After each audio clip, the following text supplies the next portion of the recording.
Hoje nós vamos falar um pouco a respeito do transtorno do espectro do autismo. No dia 2 de abril é comemorado o Dia Internacional do Autismo.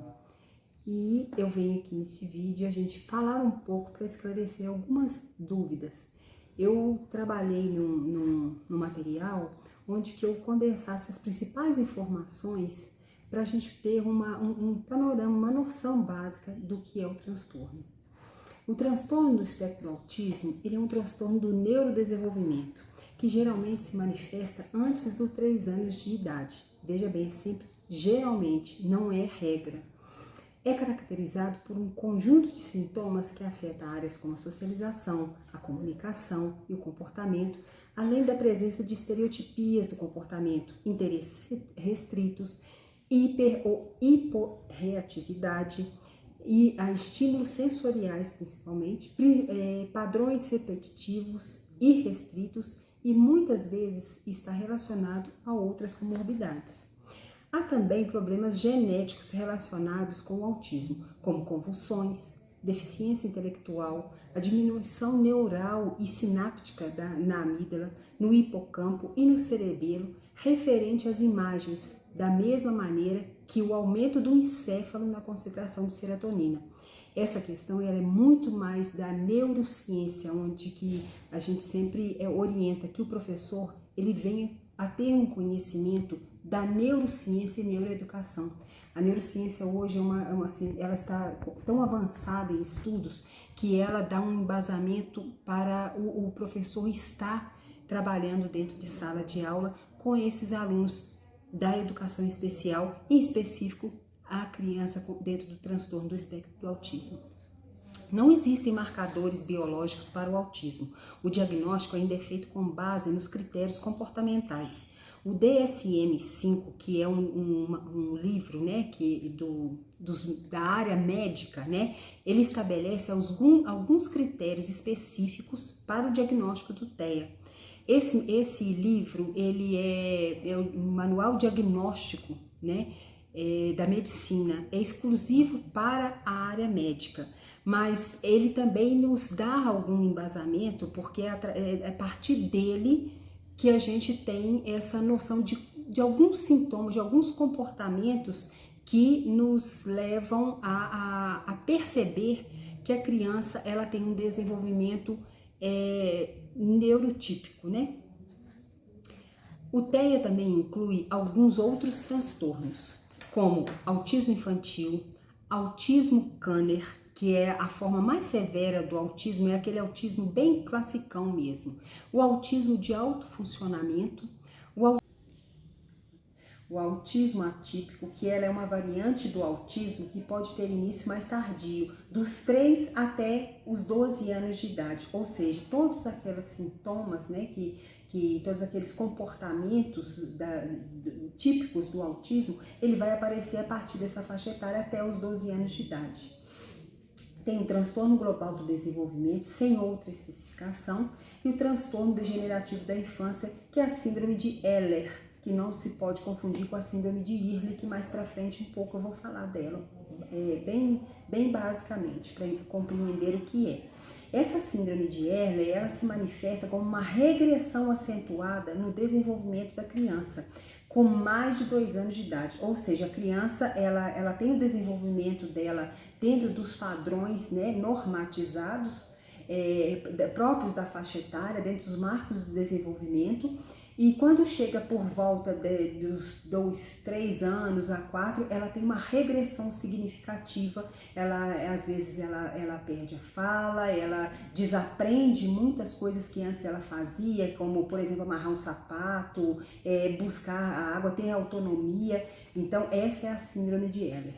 E o transtorno de Asperger, que é uma condição que faz parte do espectro do autismo, mas que possui algumas características diferentes de uma pessoa com o transtorno do espectro do autismo. Isso porque, apesar de poder haver dificuldades para se relacionar e comunicar com os outros, assim como para entender o que está acontecendo à sua volta, as suas próprias emoções, as pessoas com a síndrome de Asperger, elas não apresentam alterações em seu aprendizado, podendo ter aprendizado até acima da média, né?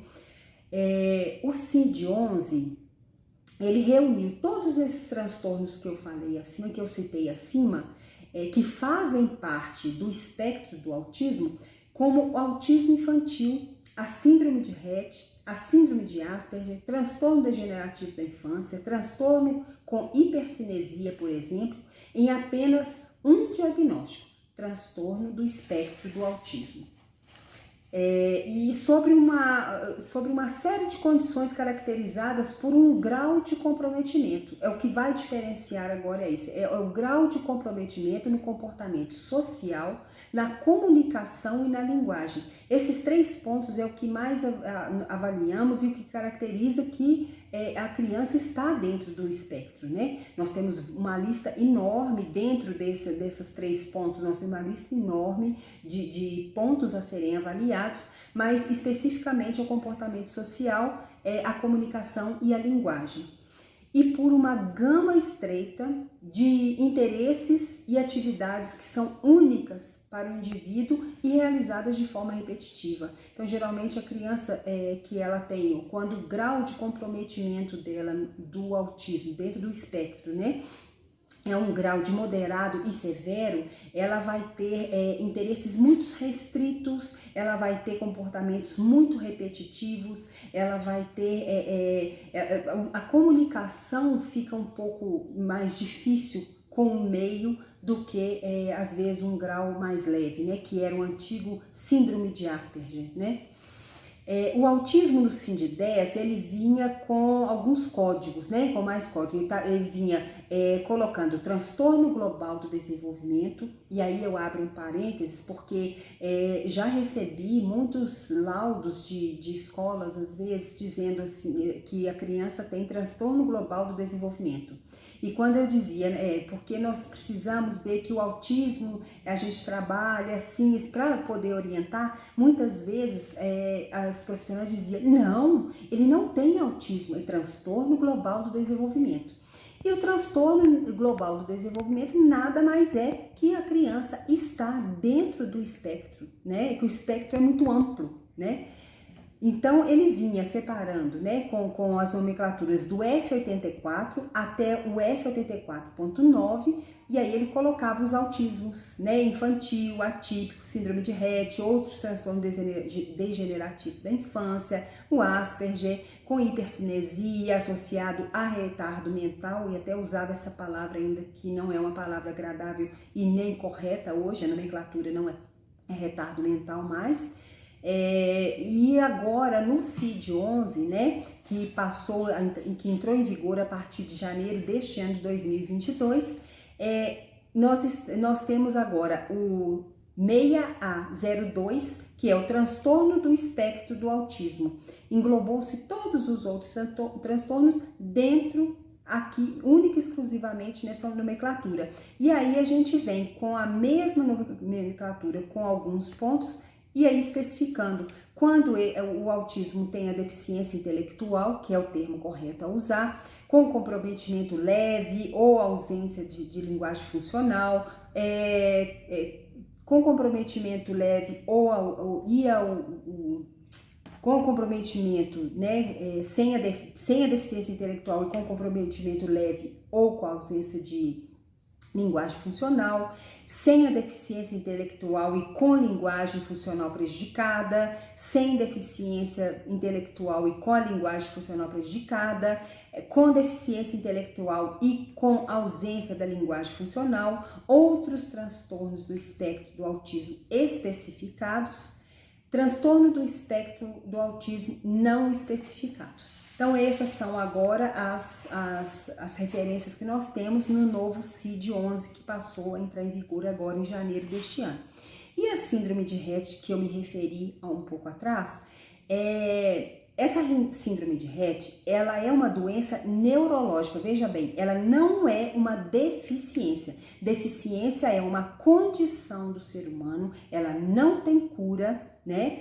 É uma condição de ser, estar e ver o mundo, né? E a síndrome de Rett, ela é uma doença neurológica, ela é provocada por uma mutação genética que atinge, na maioria dos casos, o sexo feminino. Ela caracteriza pela perda progressiva das funções neurológicas e motoras também após alguns meses de desenvolvimento aparentemente normal, dentro dos padrões, dentro dos marcos do desenvolvimento. Em geral, até os 18 meses de vida, essa doença ela começa a se manifestar. Após esse período, as habilidades de fala, a capacidade de andar e o controle do uso das mãos começam a regredir, sendo substituídos por movimentos estereotipados, involuntários ou repetitivos. A diferença grande do autismo. A criança com autismo, ela não vai perder a capacidade de andar. Ela não vai perder a capacidade de controle das mãos. Os movimentos estereotipados dela é uma forma que a criança encontra de se acalmar. Então, quando ela balança muito, quando ela bate as mãos, quando ela faz qualquer tipo de outro movimento, passa muito carrinho de um lado para o outro, ou bate alguma coisa, é a forma que ela se encontrou para acalmar, né? Então, aqui na síndrome de Rett não é assim, né? As palavras aprendidas também são esquecidas, né? Levando a uma crescente interrupção do contato social. A comunicação para essas meninas gradativamente se dá apenas pelo olhar. Elas não conseguem mais nada além disso. A síndrome de Rett e os transtornos do espectro autista, veja bem, transtornos do espectro autista, são condições graves do desenvolvimento neurológico infantil que compartilham características fenótipas com prejuízos severos na comunicação e na interação social, acompanhados por movimentos repetitivos e estereotipados. Por isso, às vezes, se confunde, acham que a síndrome de Rett é a mesma coisa que o autismo, e não é. Há uma grande diferença. A síndrome de Rett é uma doença e o autismo é uma deficiência, uma condição, né? Quando eu digo transtornos, eu chamo atenção porque nós não temos, né, transtornos do espectro do autismo, nós não temos um autismo, nós temos vários tipos de autismo. Cada um responde de alguma forma à condição que ele tem, tá? Porém, a síndrome de Rett ela é definida como uma desordem do desenvolvimento neurológico, né? Ela ocorre devido a mutações no gene MSP2, né, que isso em inglês é uma proteína que tem no organismo ali, localizado lá no cromossomo X. É como se desligassem determinados genes durante o desenvolvimento neural da criança, né, causando prejuízos ao desenvolvimento do sistema nervoso central. Veja bem, ele vai causar prejuízo totalmente no sistema nervoso central, que comanda tudo, né? Apesar de ser causada por uma mutação genética, a síndrome de Rett raramente é hereditária. Já os autismos, a gente já tem essa comprovação científica de que ele é genético, né? E aí, por exemplo, os lactentes parecem saudáveis durante os primeiros 6 meses de vida. Veja bem a palavra saudáveis, né? Por quê? Porque a síndrome de Rett é uma doença. Mas ao longo desse tempo, né, rapidamente eles perdem a coordenação, como eu falei, a fala e o uso das mãos. Os sintomas podem se estabilizar por anos. Não há cura também, mas medicamentos, fisioterapia, psicoterapia e um suporte nutricional ajuda a controlar os sintomas, evitando assim complicações e melhorando a qualidade de vida dessas crianças. O DSM, ele também reforça, aí eu expliquei um pouco a síndrome de Rett, agora voltando para a questão do autismo, né? O DSM, ele reforça a necessidade de diagnóstico daquelas crianças que estão sob investigação de estarem ou não dentro do espectro do autismo, se basear em vários tipos de características, como as observações clínicas, as experiências dos cuidadores, né? E o cuidadores a gente fala não só da vida diária do aluno ou de uma babá em casa, dos próprios pais responsáveis, avós, como também os nossos cuidadores dentro da escola mesmo, né? E cuidadores aí vamos dizer todos da escola, porque porque a partir do momento que estamos dentro do espaço escolar, todos nós somos cuidadores e somos educadores, né? E também, assim, autorrelatos, mas este é para os casos dos autistas verbais, aqueles que a gente chamava antes do CID-11 de síndrome de Asperger. Ressalta-se ainda que o comprometimento intelectual e ou de linguagem, mesmo com os com inteligência média e alta, apresentam dificuldades nessas capacidades. Não significa que porque diz assim, olha, ele tem um autismo leve e que ele não vai ter certos comprometimentos, como é característico do espectro. Ele só vai ter o quê? Ele vai ser mais funcional, ele vai ter a fala verbal e se comunicar, mas isso não significa que as dificuldades ele não vai ter. Vai ter como toda outra criança ou jovem que está dentro do espectro.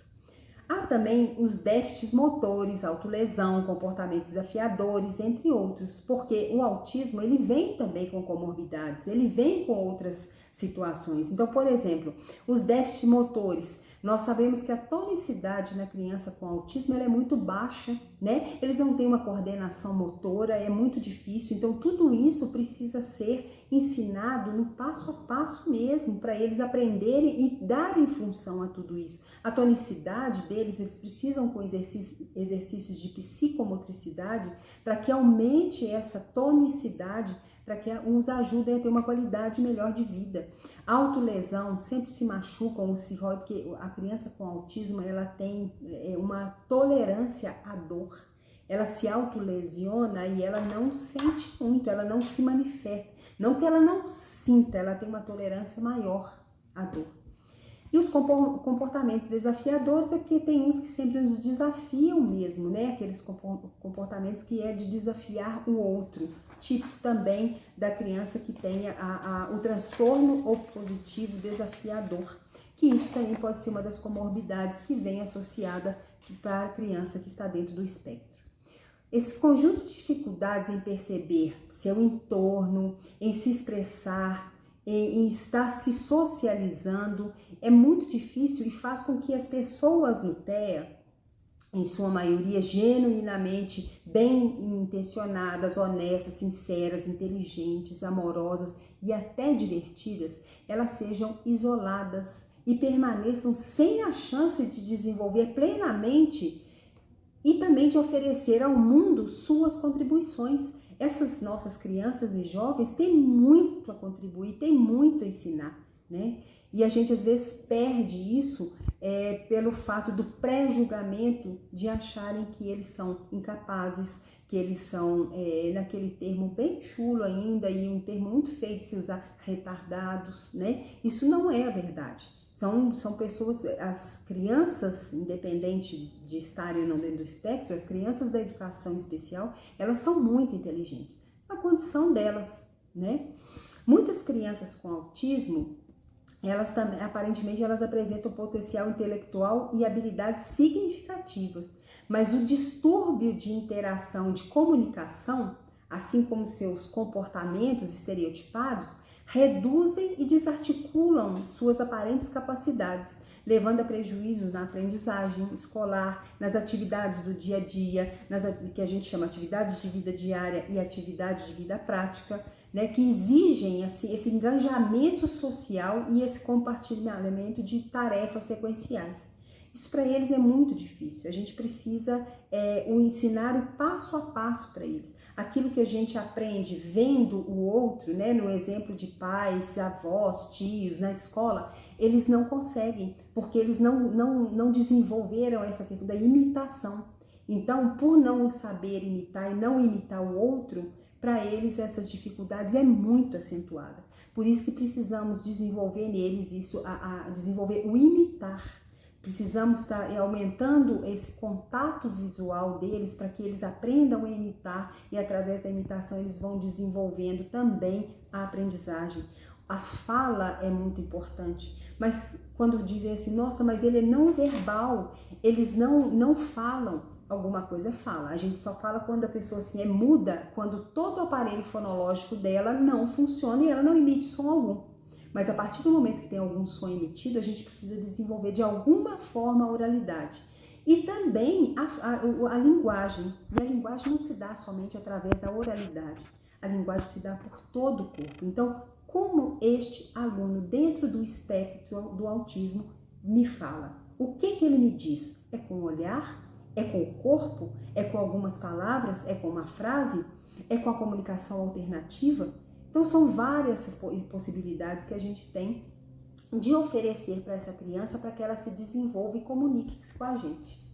As pesquisas também vêm ressaltando a importância das intervenções para o desenvolvimento social o mais cedo possível, cada vez mais expondo a importância de corrigir e readaptar a criança aos processos normais de socialização, comunicação, reciprocidade, empatia, linguagem social, para que em idades tardias, né, essa criança, elas estejam mais preparadas para prontamente aprender melhor no contexto escolar, no contexto social, para conviver com os diversos ambientes sociais que nós temos. Porque ela não vai conviver só na escola, nem só dentro da casa. Nós temos igreja, parque, shopping, lojas, restaurantes, e a criança precisa aprender a viver nesses ambientes. Os desafios da escola. Trabalhar com a inclusão de crianças com necessidades educativas específicas é uma provação tanto para a docente quanto para a escola.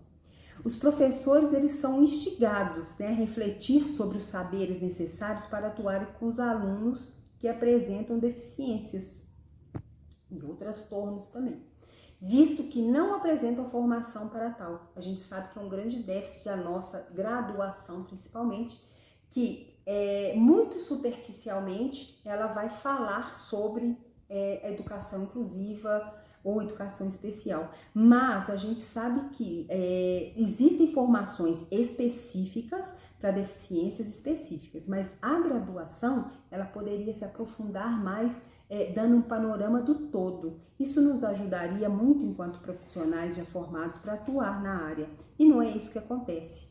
Os alunos com TEA têm um modo diferente de aprender, organizar e processar as informações, né? A gente precisa perceber o que esse aluno nos fala para a gente conseguir ajudá-lo, conseguir intervir nesse processo.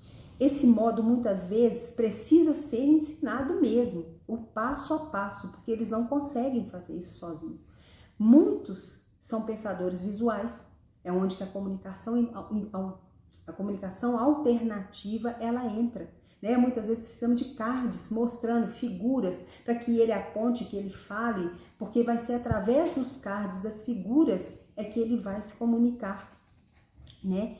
Eles precisam de um ambiente estruturado, organizado, porque senão eles não conseguem aprender.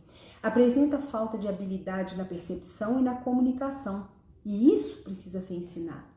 Os professores e a escola, como um todo, precisam apostar na aprendizagem e na construção de laços sociais. Das intervenções pedagógicas, elas precisam partir do pressuposto de que todos, independente da sua condição, todos pensam e manejam os símbolos e a linguagem também. E a partir desta concepção, poderá se exigir destes alunos algo que a estruturação psíquica dele não lhes possibilita fazer.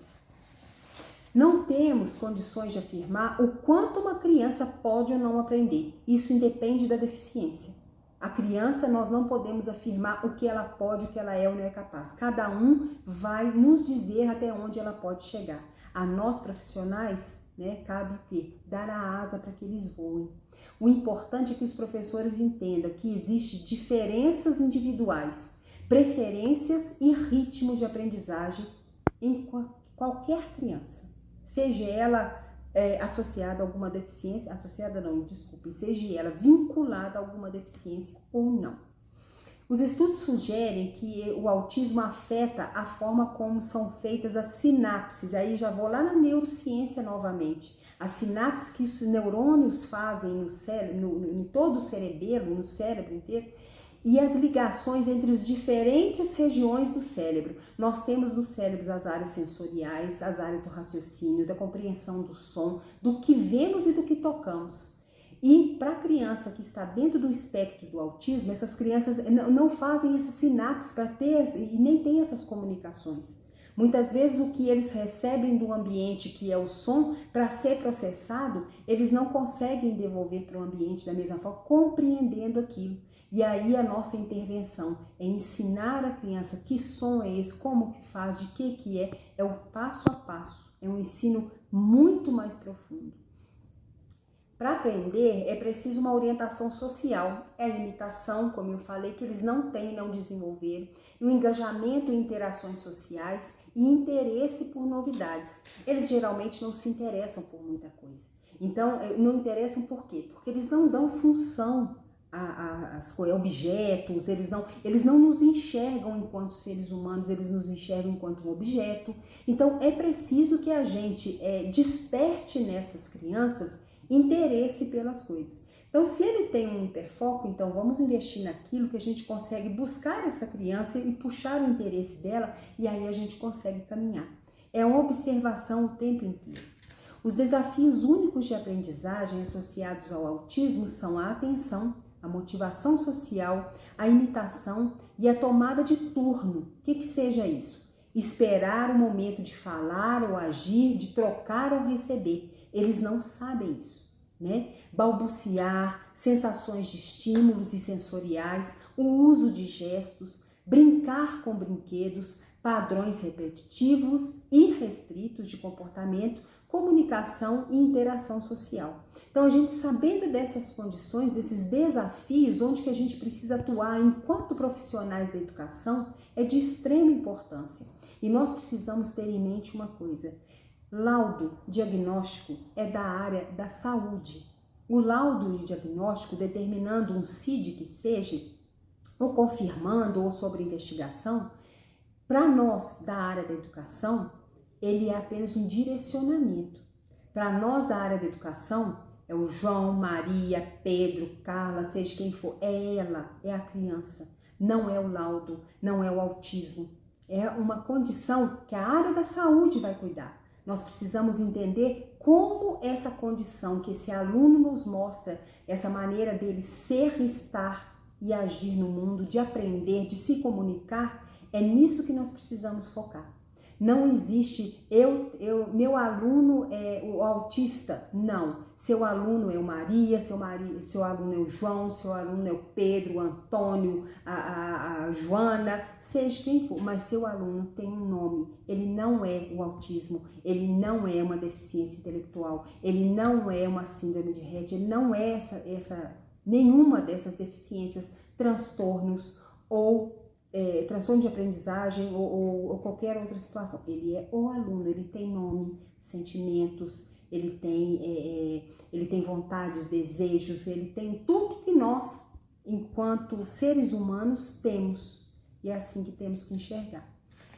De tudo, eu gostaria de deixar uma mensagem para uma reflexão muito grande, principalmente especificamente por causa desse 2 de abril. Uma reflexão que eu acho que a gente precisa fazer com muita profundidade.